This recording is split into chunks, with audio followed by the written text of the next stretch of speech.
Monsieur Barded Mendouche, bonjour. Bonjour et merci de l'invitation. Alors, les cours du pétrole sur une tendance haussière, des records de prix jamais égalés auparavant. Les tensions géopolitiques constituent le principal facteur de cette hausse potentielle de ces derniers jours du prix du baril. Monsieur Mendouche. Oui, absolument. En fait, il n'y a pas que les tensions géopolitiques. De manière historique et traditionnelle, on a constaté que la période de printemps, il y a une augmentation du prix qui est due à l'augmentation de la demande, laquelle demande s'exprime durant la période d'été. Je précise que lorsqu'on donne un prix du baril aujourd'hui, c'est des contrats à terme, c'est-à-dire d'ici 1 mois à 2 mois que le prix va être appliqué.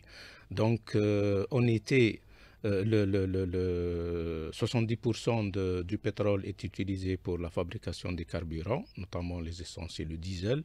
Et donc en été, c'est une période de vacances, une période de mobilité. Les moyens de transport terrestre, maritime, aérien utilisent beaucoup. Et donc la demande augmente, automatiquement le prix augmente. Ça dans une conjoncture stable. Maintenant, nous, on appelle ça les fondamentaux. Donc, dans les fondamentaux, nous avons les facteurs qui agissent sur le prix, c'est l'offre, c'est la demande et c'est la valeur du dollar par rapport aux autres devises et notamment l'euro.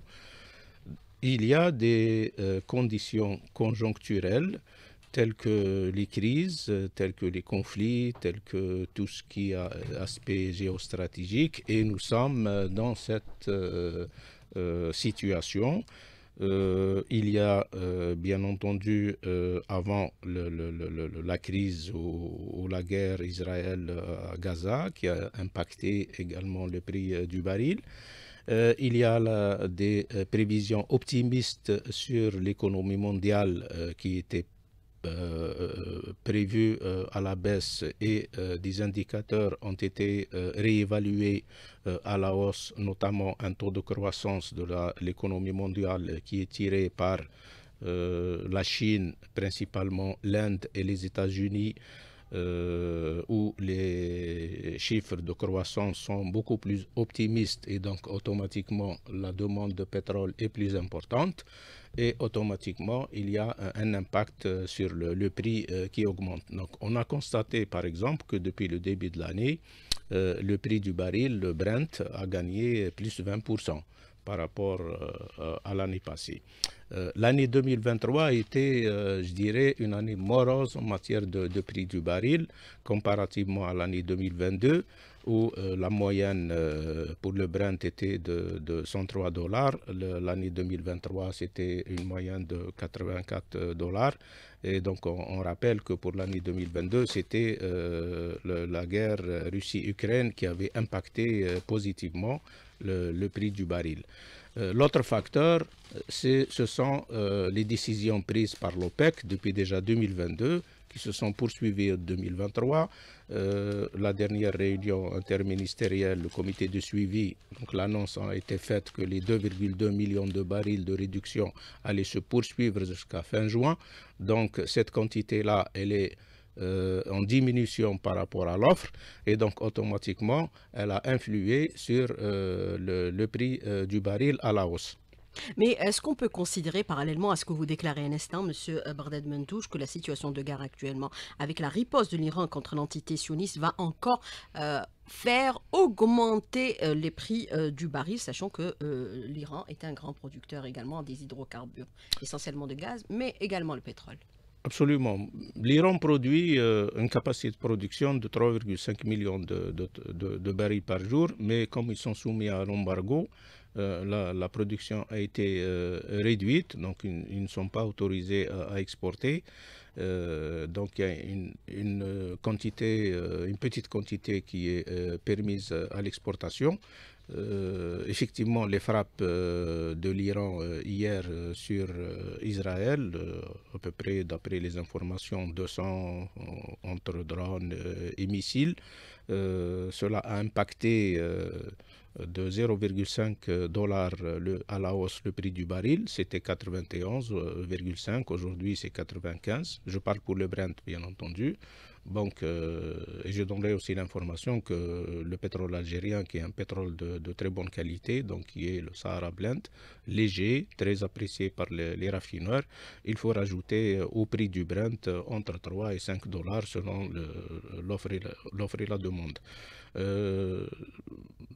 Cette situation, si elle perdure, bien entendu, le prix va nettement augmenter. Maintenant, on se base sur les prévisions de l'Agence internationale de l'énergie d'il y a à peu près 15 jours, qui prévoyait un baril d'ici à la fin de l'année qui tournait autour de 92 à 95 dollars. Les deux banques, la Morgan Stanley américaine et Goldman Sachs, qui financent des sociétés pétrolières et qui gèrent des actifs pétroliers, estiment que le baril d'ici à la fin de l'année sera de 100 dollars.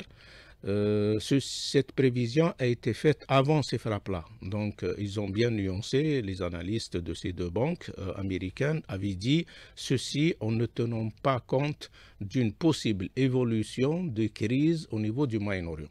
Mais parallèlement à cela, Monsieur Barded Mendouche, est-ce qu'il y a aujourd'hui, c'est-à-dire des perspectives de perturbation de l'offre du pétrole sur les marchés mondiaux, puisque beaucoup disent que les quantités annoncées par les Américains en matière de production de gaz de schiste se sont révélées en deçà des prévisions?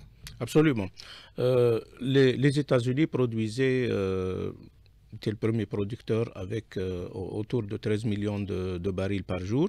Il y a eu durant ces 2-3 derniers mois une réduction de cette production. Bon, faut le savoir qu'au niveau des États-Unis, à peu près 60% de cette production provient du pétrole de schiste, sans parler du gaz de schiste. Est-ce que c'est dû à un problème de financement? Parce que là-bas, il n'y a pas que les grosses compagnies pétrolières telles que ExxonMobil et Chevron, mais il y a aussi presque une cinquantaine de moyennes compagnies qui investissent et qui ont besoin de financement. Donc la Federal Bank, c'est-à-dire qui est la banque centrale américaine, a relevé les taux, et donc ces sociétés pétrolières moyennes ont des difficultés à avoir des crédits pour financer ces opérations de forage et de production. Est-ce que cette situation va se régler dans les mois à venir ou pas? On n'en sait rien. Ce que je sais, c'est qu'il y a les élections au niveau des États-Unis, donc les démocrates qui sont actuellement au pouvoir, ils font tout pour faire baisser l'inflation aux États-Unis, qui est tirée essentiellement par l'énergie plus forte, et les citoyens américains sont mécontents de payer un carburant plus cher. Et donc, les démocrates font tout leur possible pour aller vers une baisse du prix du baril. Donc, le constat qu'on peut faire en tant qu'analyste, c'est qu'on a deux analyses. Les experts de l'OPEC+, qui estiment que sur l'année 2024, la consommation mondiale par jour se situera autour de 104,5 millions de barils jour, donc une demande supplémentaire. L'AIE, qui est une organisation qui défend les consommateurs et pas les producteurs, elle estime qu'elle se situera autour de 100. À 102, ça veut dire qu'il y a déjà, dans le meilleur des cas, 2,5 millions de barils par jour de différence. Mais cette tendance haussière, est-ce qu'elle va se maintenir sur l'année? Ou alors elle est juste conjoncturelle en fonction, bien sûr, des paramètres que vous avez donnés? Elle va se maintenir durant l'année, ça c'est certain, parce que l'ensemble... L'offre est moindre. L'offre est moindre d'une part, et aussi l'un des paramètres des fondamentaux qui est la demande, elle est tirée par les taux de croissance optimistes des trois principaux consommateurs qui sont l'Inde, la Chine et les États-Unis. Donc lorsque l'économie se porte bien, la demande est automatiquement tirée vers le haut et ça agit automatiquement sur les prix. Mais avec cette relance de la croissance mondiale, est-ce que cette demande va encore augmenter davantage pour les mois à venir? Absolument. Avec l'arrivée de l'été. La demande va augmenter et ça coïncide aussi avec l'été qui est une période de grande consommation due, comme je l'avais dit auparavant, à une grande mobilité et à une utilisation de tous les modes de transport, notamment terrestres par les voitures, notamment aériens, par les avions. Il y a un autre facteur aussi qu'il faut prendre en considération, le problème de la mer Rouge, où les bateaux sont obligés de faire un détour et d'avoir plus de temps, plus de distance. Donc il y a une consommation plus importante de diesel, de gasoil. Donc automatiquement, la demande est plus importante, la quantité étant plus importante. Ça aussi, ça a été aussi un facteur qui s'est rajouté aux autres facteurs précédemment annoncés.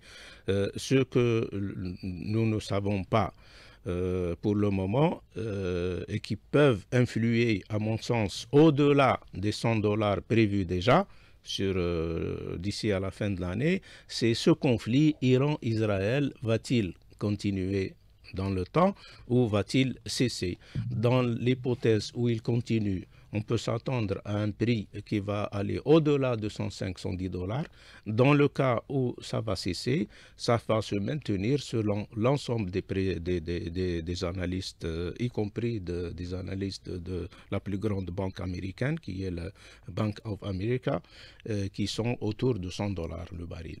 Mais certains annoncent que les prix vont se maintenir autour de 100 à 95 dollars le baril. Quel est votre commentaire par rapport à cette question?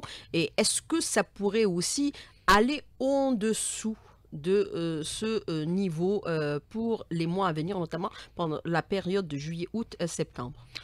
La période d'été dans Forte les pays consommation. occidentaux, c'est de juin à septembre. Donc cette année, au niveau des États-Unis, il est prévu une grande consommation de carburant d'essence essentiellement, due à une mobilité plus importante selon les prévisions des Américains qui vont utiliser beaucoup plus leur voiture pour aller en vacances, et donc une demande supplémentaire. À mon sens, et selon toutes les études que j'ai pu consulter, le baril sera au-delà de 95. Si on exclut la continuité de ce conflit Iran-Israël, il se maintiendra autour des $100. Ça, c'est plus que certain.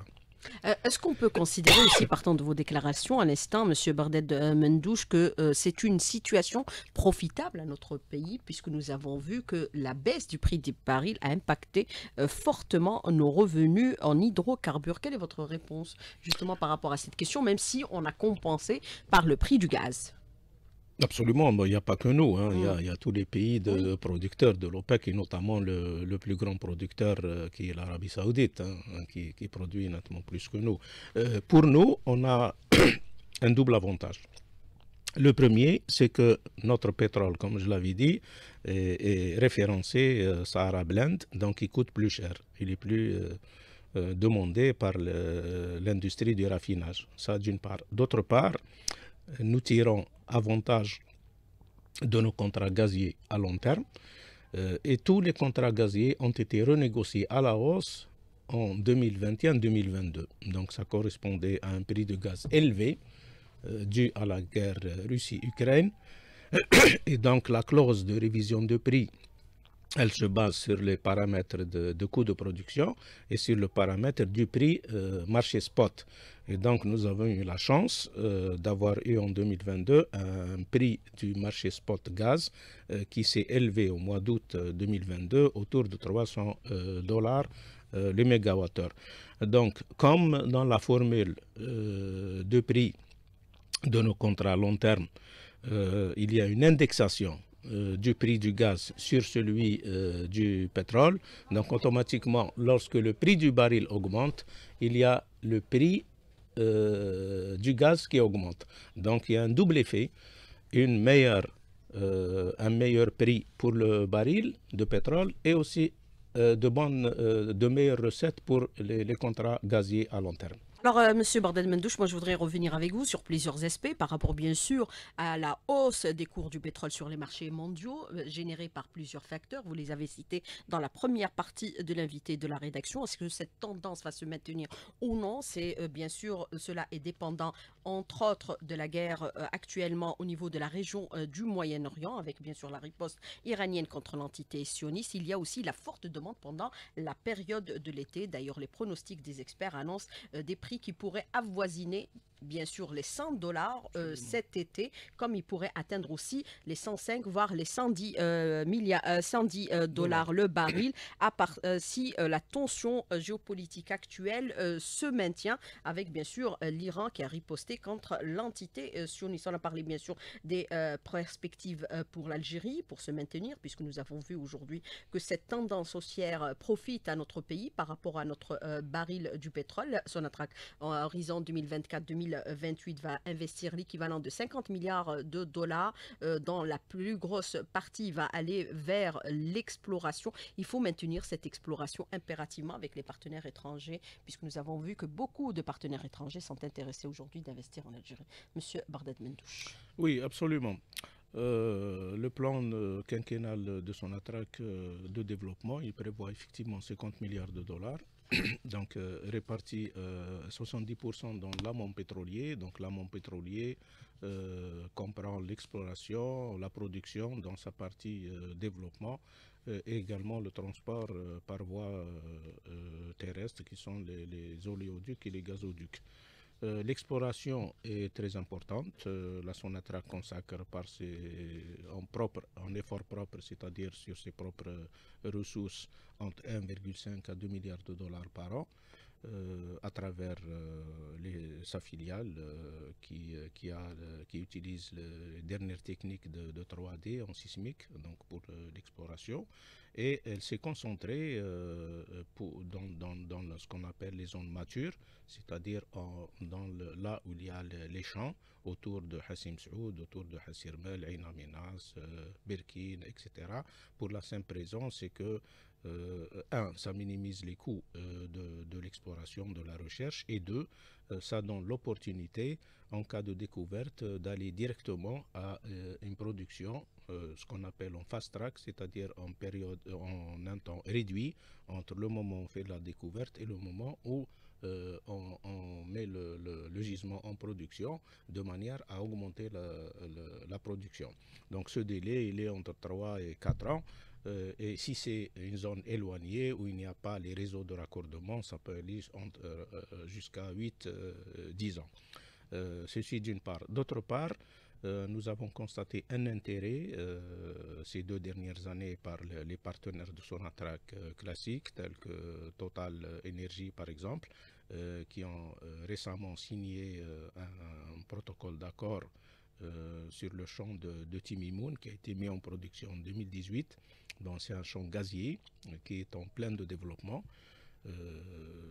Total Energy est déjà présente dans le premier contrat, et l'intérêt de ce nouveau partenariat vise à développer, c'est-à-dire à réaliser beaucoup de puits pour pouvoir produire plus de gaz au niveau de cette région.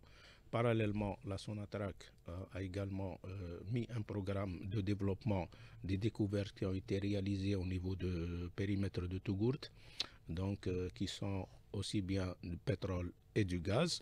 Et ceci est cohérent dans la stratégie de Sonatrach qui vise à augmenter la production de gaz à 140 milliards de mètres cubes sur l'année 2024, et également augmenter les réserves, renouveler plutôt les réserves de pétrole sur l'année en cours. Alors justement, par rapport à ce que vous déclariez, Monsieur Mendouche, bien sûr, Sonatrach prévoit d'investir 50 milliards de dollars entre 2024 et 2028, avec bien sûr 70% de cette enveloppe dédiée à l'activité amont, qui permettra de développer l'exploration et de maintenir la production des gisements actuellement en production. Le déploiement à l'étranger, il est aussi important dans ce cadre de cet investissement. Monsieur Mendouche, en Libye, absolument, absolument. au Niger, au Mali. Ça, c'est à travers CIPEX, donc c'est la partie Sonatrach dans sa stratégie à l'international. Et donc cette stratégie, elle existe déjà depuis plus d'une trentaine d'années. Seulement, ce que nous avons constaté, c'est que ces 2 ou 3 dernières années, il y a eu une intensification de cette stratégie d'aller à l'international. La Sonatrach, elle est présente en Libye. Il y a eu déjà 2 forages, dont un est productif. elle est Et le contrat a présente. été signé le 14 Ah oui, janvier dernier. absolument. Mais il y a eu ce qu'il y a eu en Libye, donc ça a été arrêté. Ensuite, il y a un avenant de prorogation de Mhm. délai, c'est tout à fait normal. Euh, donc là aussi, je précise que sur ce bloc-là, c'est une filiale de Sonatrach qui a fait les recherches, donc la partie exploration. C'est aussi une filiale de Sonatrach qui réalise le forage. Donc là aussi, c'est une valeur ajoutée, une plus-value, et aussi ça permet à la Sonatrach, vis-à-vis de ses partenariats à l'étranger, de montrer qu'elle a des capacités d'expertise, qu'elle a des moyens de réalisation dans ce qu'on appelle les services pétroliers, à savoir l'exploration et le forage. Également, elle est présente en Mauritanie, elle est présente également au Mozambique, elle envisage également d'aller au Sénégal. Toute cette stratégie est orientée essentiellement vers l'Afrique et notamment vers les pays africains qui ont eu des découvertes importantes ces dernières années. Alors, je voudrais revenir avec vous sur un aspect. Est-ce que Sonatrach pourrait aussi aller vers d'autres destinations pour l'exploration et l'exploitation du pétrole et du gaz, notamment par exemple au niveau de la région la plus sollicitée actuellement, c'est le Proche et Moyen-Orient. Puisque Euh, nous avons vu que même en situation de conflit, les compagnies pétrolières continuent de forer et d'explorer et Absolument. d'exploiter aussi. Absolument. Donc, vous savez, CIPEX, donc, qui est chargé de mettre en œuvre la stratégie à l'international de Sonatrach, elle fait des études d'opportunités, de risques. Il y a le risque politique, il y a le risque financier, il y a le risque euh, de conflit éventuel. Et lorsqu'une Mais cela compagnie. n'empêche pas les compagnies d'être présentes sur les marchés Oui, mondiaux. oui, c'est vrai, mais il y a Au des contraire, ça études qui se profite. font. Il y a des études qui se font. Donc, il y a également le côté, le cadre juridique de chaque pays, c'est-à-dire les lois, le code pétrolier qui est appliqué dans chaque pays. Donc, la Sonatrach, elle favorise d'abord ce qui l'arrange le plus après des études bien menées. Mais il y a eu déjà dans les années précédentes, il y a une trentaine d'années, il y a eu des approches qui ont été faites en Syrie, par exemple. Il y avait aussi des approches en Irak, par exemple. Euh, On pourrait reprendre le marché, voilà, donc, retourner en Irak. retourner en Irak, il faut dire que Hmm, l'Irak est le deuxième producteur de hmm. pétrole après l'Arabie Saoudite, Au dans le niveau de la cadre région. au niveau Hmm. de la région. Donc là aussi, cette possibilité existe. Et je dirais que là où peut-être beaucoup de gens ne le savent pas, la Sonatrach est présente au Pérou dans le transport. Et donc ce projet-là de partenariat, il ramène à Sonatrach entre 230 et 250 millions de dollars par an. Donc c'est un projet aussi qui est appelé, ou plutôt la Sonatrach est appelée à intensifier ou à aller voir au niveau du Pérou ce qu'il y a de plus comme opportunité d'affaires. Aller même au Venezuela, être plus offensif. Alors vous Absolument. avez, par exemple, aujourd'hui, nous avons vu les gains enregistrés par les compagnies pétrolières, malgré les situations de tension et de conflit, elles continuent à enregistrer des gains importants. Vous avez les 5 plus grands groupes pétroliers à travers le monde. Bien sûr, vous avez Total, ExxonMobil, vous avez Chevron et vous avez BP et Shell qui cumulent à eux seuls 153 milliards de dollars de bénéfices. Alors, justement, par rapport à cette question précisément, c'est ce qui intéresse aujourd'hui, par exemple, ces compagnies pétrolières au niveau de la région Proche et Moyen-Orient. C'est le pétrole et le gaz essentiellement, puisqu'ils sont fortement présents au niveau de ces régions et ils ne comptent pas la quitter de sitôt. Absolument.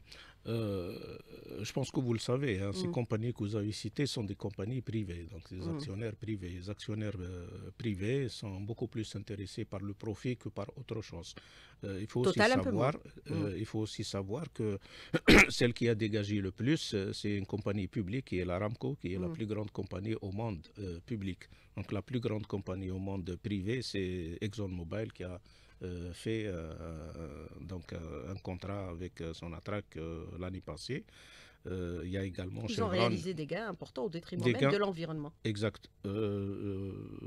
Enfin, vous savez, l'industrie pétrolière et gazière, de manière générale, c'est une industrie polluante, mais il y a Mm. des méthodes, il y a des ingénieurs en HSE, c'est-à-dire en santé, sécurité, environnement, qui travaillent selon des normes internationales et qui font tout pour polluer le moins possible l'environnement. Les autres industries polluent également, on n'en parle pas, mais il y a d'autres industries chimiques, pétrochimiques qui aussi polluent l'environnement. Il y a la consommation aussi du charbon. La consommation de charbon, le charbon pollue beaucoup plus. L'Allemagne a repris la consommation du charbon. La Chine, la France qui a aussi réouvert parce qu'ils n'avaient pas suffisamment de gaz. Même ces sites nucléaires. Des sites nucléaires, etc. Et je donnerai l'information pourquoi ces sociétés, notamment américaines, sont intéressées par la région Moyen-Orient, notamment l'Irak, le pétrole, parce que la plus-value ou la marge bénéficiaire dans ce qu'on appelle, nous, en tant que spécialistes pétroliers, le liquide, on gagne beaucoup plus dans le liquide que dans le gaz. C'est-à-dire la marge bénéficiaire est nettement plus importante dans le pétrole que dans le gaz. C'est Mais pour les ça qu'ils sont beaucoup plus géopolitiques actuellement au niveau de cette région se concentrent essentiellement autour du gaz et du pétrole, monsieur Mendouche. Oui, puisque nous avons vu que tous les pays qui sont concernés, c'est de gros producteurs de gaz et de pétrole, y compris l'Iran, vous avez l'Arabie Saoudite, vous avez également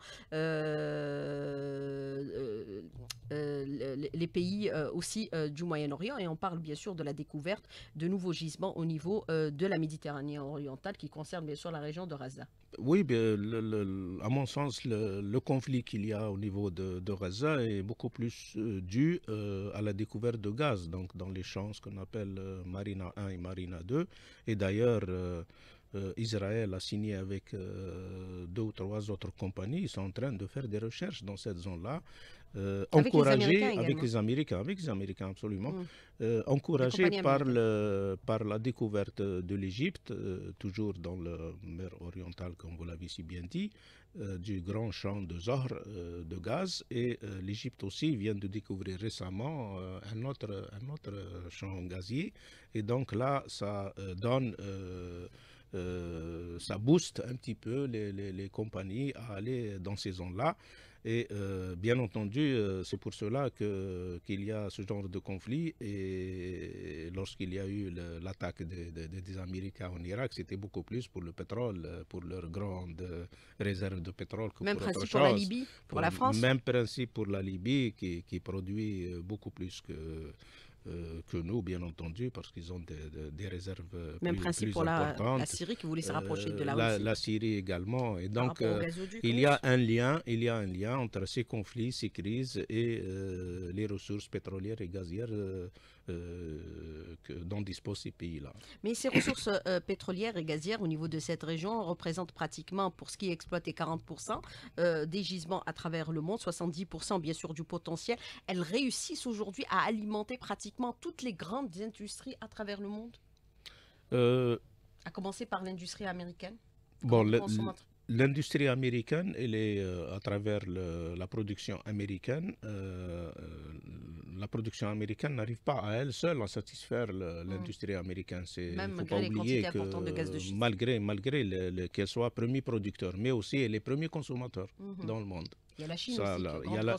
La Chine a aussi, sur le premier trimestre, sur les janvier, février, mars, c'est une moyenne de 15 millions de barils par jour. Parce que la Chine aussi a une économie très importante qui progresse et elle exporte beaucoup. Donc c'est pour ces raisons-là. Mais l'OPEC+, donc, maintenant, elle contrôle à peu près 45 à 50% des besoins mondiaux. Le reste, donc, ils ne sont pas structurés dans cette organisation. Et cette organisation elle a donné des résultats importants en matière de maintien d'un prix qui peut satisfaire les pays producteurs, puisqu'ils peuvent agir sur l'offre en diminuant la production pour pouvoir permettre au prix de remonter, alors que les autres qui ne sont pas structurés dans cette organisation produisent selon leurs besoins, selon leur volonté, selon leur capacité de production. Mais avec la hausse du baril actuellement, est-ce que l'Europe va connaître une crise beaucoup plus importante par rapport à son niveau de consommation? Déjà, elle est en pleine crise. Ça, c'est certain. Mhm. L'Europe va être la première région impactée, c'est l'Europe. Et dans l'Europe, la première, c'est la France. Pour la simple raison qu'ils ont déjà une inflation assez élevée. Le citoyen français va payer plus cher son essence, son litre d'essence. Ça va être autour de Même la Grande-Bretagne connaissent la même pratiquement la même chose, situation. la même situation. L'Allemagne, la même situation, c'est la raison pour laquelle elle a repris le Pour votre charbon. information, la Grande-Bretagne enfin, a augmenté de 5% le prix du gaz à partir de janvier. Le litre d'essence, il est autour de 1,1 pound, qui est à peu près 1,5 euros. Ça va renforcer l'inflation. Ça va encore revenir à l'inflation, ce qui est attendu pour pouvoir influer l'inflation. Il est fort probable que notamment l'Allemagne et la France vont encore redémarrer leur mine de charbon. Euh, Fort possible, pour pouvoir un petit peu compenser ces augmentations et faire baisser l'inflation. La France, elle a aussi un problème de dette interne qui est très très importante. Donc, ce C'est n'est l'Europe qui connaît pas aujourd'hui le déclin le déclin. en termes Je de pense croissance. l'Allemagne sentir mieux que les autres, mais la France, par rapport dans l'Union européenne, là, c'est la France qui économiquement est en train d'enregistrer des déclins sur le plan économique. Alors, vous avez cette question de l'auditeur qui vous dit il ne faut pas aller vers l'augmentation de la production pour permettre, bien sûr, de laisser des quantités pour les générations futures, d'autant plus que le niveau de la production actuelle nous suffit largement pour subvenir à nos besoins. Quelle est votre réponse justement par rapport à cette question précisément, Monsieur Bardet Je dirais Mendouche? à cet auditeur que ce que nous produisons actuellement, donc nous utilisons pour nos besoins, aussi bien pour le gaz que le pétrole. Nous avons une autonomie pour le gaz d'ici avec les 4500 milliards de mètres cubes de réserve en place, prouvées et probables, à peu près une quarantaine d'années encore. Mais l'augmentation interne augmente. Ça c'est un problème. Ça, je dirais, c'est un problème. L'augmentation de la consommation intérieure, évaluée par la CREG autour de 6 à 7% par an, ça c'est un problème. Et à mon sens, c'est dû à un prix très bas. On paye notre gaz au niveau ménage domestique au un quart à peu près de son coût de production. Pour le pétrole, effectivement, on utilise dans nos raffineries, il y a aussi une tendance à l'utilisation de GPL et les chiffres donnés par l'ARH, je pense que c'est 1 million de véhicules qui sont convertis. Donc ça, c'est une bonne chose parce que nous avons plus de gaz que de pétrole. Nous sommes un pays gazier, non un pays pétrolier. Et donc, tout ce Et on qui est n'importe plus de carburant rebasculé, depuis 2 ans. pas du tout, depuis 2021 déjà. Hmm. Ça c'est une On très bonne n'importe chose. plus, voilà. On on exporte de l'essence. Donc, ça, il faut le Voilà, on savoir. importait pour 2 milliards de dollars.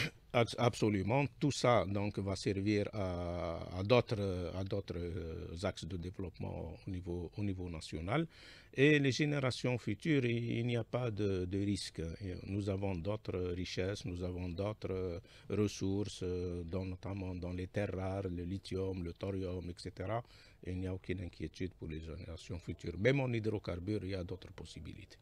Puisque 80% du gisement des territoires n'a pas été encore totalement exploré. Alors vous avez cette question de l'auditeur qui vous dit aujourd'hui, est-ce qu'il faudrait aussi diversifier les investissements dans les hydrocarbures avec d'autres partenaires, de grands partenaires mondiaux aujourd'hui, puisque nous avons vu certains venir en Algérie et s'intéresser au marché algérien.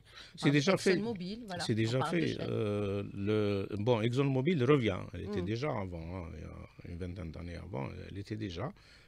C'était pas cette appellation, c'était Mobil.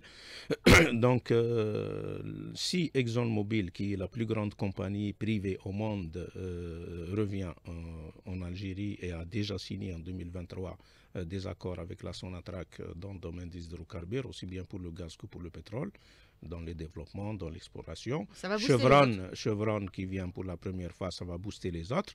Et il y a les traditionnels, les associés de Sonatrach qui existent déjà. Donc Total Energy, qui a le premier investisseur, c'est le groupe ENI. Ça, il faut le savoir, c'est des Italiens avec lesquels nous avons des alliances stratégiques, des contrats de long terme en matière de gaz pour les énergies renouvelables.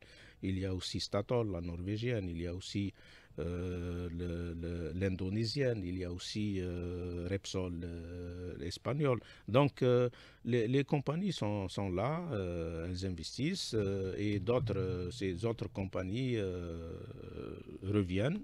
Et peut-être ça va drainer ou ça va attirer d'autres compagnies à venir investir dans un domaine minier qui reste encore à explorer. La transition énergétique, elle est incontournable aujourd'hui, Monsieur Barded Mendouche. La question de l'auditeur, rapidement. Oui, On a vu, ça y est, on commence à nous déployer. le gouvernement a déjà mettre la feuille de route. Il y a le projet solar, c'est déjà mis en place. Il y a 5 stations qui sont mises en service. Il y a un travail qui se fait à l'horizon 2035.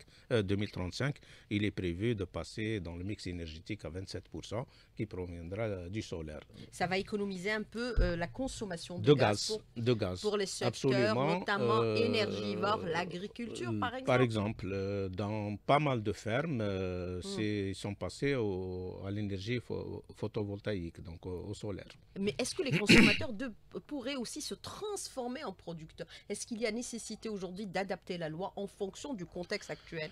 La loi sur l'électricité, Monsieur Mendouche. La loi sur l'électricité, si j'ai bonne mémoire, le ministre de l'Énergie avait déjà annoncé sa révision. Et bon, je citerai un cas d'un pays voisin qui est la Tunisie, où ils ont une incitation pour les citoyens. Donc l'État finance 50% de l'investissement lorsque quelqu'un a une maison individuelle. Donc les investissements en matière de photovoltaïque, l'État prend en charge 50%. C'est la même chose pour les conversions du gaz des véhicules. Je pense que si on va dans ce sens, beaucoup de citoyens vont être intéressés à s'équiper en photovoltaïque. Et l'excédent, le verser dans le réseau Sonel. Mais il faut la loi, parce qu'il faut les prix, il faut des compteurs, il faut une loi. Si la loi, oui, nécessairement. Il faut le cadre juridique pour pouvoir aller... Et puis ça va créer de l'emploi et ça va créer absolument aussi de la richesse. PMI, PME, beaucoup de petites sociétés, absolument. Alors pourquoi ne pas investir dans le raffinage du pétrole brut pour avoir plus de plus-value et diminuer notre importation de produits dérivés? On le fait, on a des raffineries de grande capacité, on se satisfait, il y a une autosuffisance et il y a la grande raffinerie de Hassim Saoud où l'année passée, je pense, le président de la République a ordonné d'activer sa réalisation qui vise non seulement pour la satisfaction des besoins de l'industrie au sud, des citoyens, mais aussi à l'exportation en direction de l'Afrique. Et c'est des capacités importantes de raffinage? Oui, les capacités actuelles permettent pour l'essence d'avoir un excédent qui est exporté. Nous sommes en autosuffisance pour le gasoil, le diesel, mais avec la future raffinerie de Hassim Saoud, même le diesel, il est possible d'exporter. Et bien sûr, nous avons aussi la raffinerie Augusta en Sicile, en Italie, qui est propriété également du groupe pétrolier Sonatrach. Mais celle-là, elle est destinée pour le marché européen. Il utilise mais elle transforme notre pétrole. Non, le pétrole lourd. Elle transforme le pétrole lourd, pas le pétrole léger. Le pétrole léger coûte plus cher, on préfère le vendre. Monsieur Barded Mendouche, merci d'avoir répondu à nos questions et d'avoir été en direct avec nous ce matin dans le studio. Merci beaucoup. C'est moi qui vous remercie. À bientôt et ça aide comme encore une fois. Bonne journée.